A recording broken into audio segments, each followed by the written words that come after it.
আসসালামু আলাইকুম। আজ মঙ্গলবার 21শে মাঘ, চৌঠা শাবান, চৌঠা ফেব্রুয়ারি।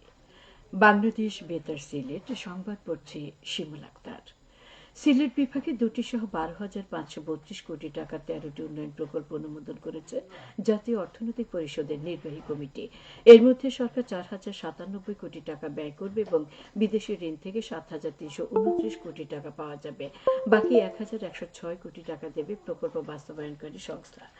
গতকাল প্রধান উপদেষ্টা একনেকের চেয়ারপারসন অধ্যাপক ড মোহাম্মদ ইউনূসের সভাপতিত্বে পরিকল্পনা কমিশন চত্বরে এনএসি সম্মেলন কক্ষে অনুষ্ঠিত একনেক সভায় এসব প্রকল্প অনুমোদন করা হয়।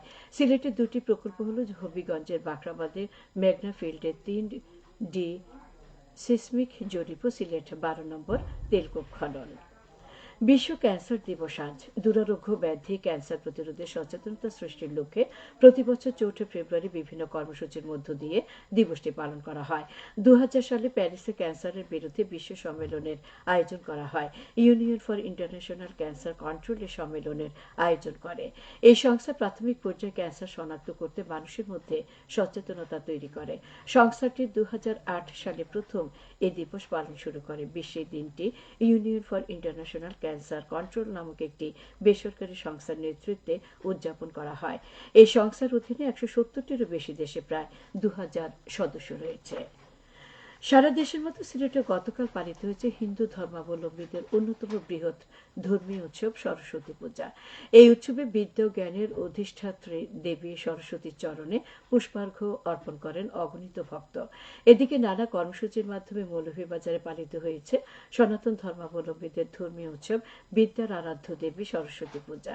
কর্মসূচির মধ্যে ছিল পূজা অর্চনা, অঞ্জলি প্রদান, ভোগ প্রসাদ বিতরণ, সন্ধ্যা আরতি। রাতে নতুন কালীবাড়ি ও রামকৃষ্ণ সেবাশ্রমের ধর্মীয় আলোচনা সভা ও সাংস্কৃতিক অনুষ্ঠানের আয়োজন করা হয়েছে। এবার জেলার 7টি উপজেলা, 5টি পৌরসভায় 3,743টি মণ্ডপে এই পূজা অনুষ্ঠিত হয়েছে। শান্তিপূর্ণভাবে পূজা অর্চনা পালনের জন্য প্রশাসনের পক্ষ থেকে নেওয়া হয় নিরাপত্তা ব্যবস্থা। জেলা প্রশাসক মোহাম্মদ ইসরাইল হোসেন, সেনাবাহিনীর জেলা অধিনায়ক লেফটেন্যান্ট কর্নেল তাহমিদ আহমেদ ও police super MKH Jahangir Hossain জেলার গুরুত্বপূর্ণ সার্বজনীন কয়েকটি মণ্ডপ পরিদর্শন করেছেন। ফুটপাত দখলমুক্ত করা সহ রাস্তা সংস্কারের নির্দেশ দিয়েছেন সিলেটের জেলা প্রশাসক মোহাম্মদ শের মাহবুব মুরাদ। তিনি গতকাল বিয়ানীবাজার উপজেলার বিভিন্ন দপ্তরের কর্মকর্তা, এনজিও প্রতিনিধি, সায়ারাত মহলসমূহের লিজ গ্রহীতা ও সাংবাদিকদের সঙ্গে মত বিনিময় সভায় প্রধান অতিথির বক্তব্যে এসব কথা বলেন। এতে রাজনৈতিক ও সামাজিক ব্যক্তিবর্গ উপস্থিত ছিলেন। লাইসেন্সবিহীন একটি বিদেশি রিভলভার উদ্ধার করেছে র্যাপিড অ্যাকশন ব্যাটালিয়ন। গতকাল সিলেটের ওসমানী নগরের দয়ামির বাজার এলাকায় অভিযান চালিয়ে আগ্নেয়াস্ত্রটি উদ্ধার করা হয়। পরে এটি ওসমানীনগর থানায় হস্তান্তর করা হয়। মৌলভীবাজারের বড়লাখ উপজেলার দাসের বাজার স্বাস্থ্য পরিবার কল্যাণ কেন্দ্র নির্মাণ প্রকল্পের কাজ এগিয়ে চলছে। এতে ব্যয় হচ্ছে প্রায় 1,09,00,000 টাকা। ইতিমধ্যে প্রকল্পের 65% কাজ শেষ হয়েছে। প্রকল্পের আওতায় ডাক্তার ও নার্সদের বাসস্থান সহ সেবা গ্রহীতাদের জন্য 4টি কক্ষ, নারী পুরুষের জন্য পৃথক 2টি শৌচাগার, 232 মিটার বাউন্ডারি দেয়াল, একটি গেট সহ অন্যান্য আনুষঙ্গিক কাজ অন্তর্ভুক্ত রয়েছে। প্রকল্পের কাজ শেষ হলে এই এলাকার 10 সহস্রাধিক বাসিন্দার প্রাথমিক স্বাস্থ্য সেবা গ্রহণের সুযোগ সৃষ্টি হবে। স্বাস্থ্য প্রকৌশল অধিদপ্তর এই প্রকল্প বাস্তবায়ন করছে। সিলেটের মহানগরীতে 15টি যৌতুকবিহীন বিয়ে সম্পন্ন হয়েছে। গতকাল নগরীর একটি কনভেনশন হলে এই গণবিয়ের আয়োজন করে একটি আন্তর্জাতিক চ্যারিটি সংস্থা। অনুষ্ঠানে পাত্রপাত্রীদের পরিবার ও স্বজনরা সহ গণ্যমান্য ব্যক্তিবর্গ উপস্থিত ছিলেন। উদ্যোক্তারা জানান, দরিদ্র পরিবারগুলোর অর্থনৈতিক সংকট ও যৌতুক প্রথার বিরুদ্ধে সচেতনতা তৈরির লক্ষ্যে এ ধরনের গণবিবাহের আয়োজন করা হয়েছে।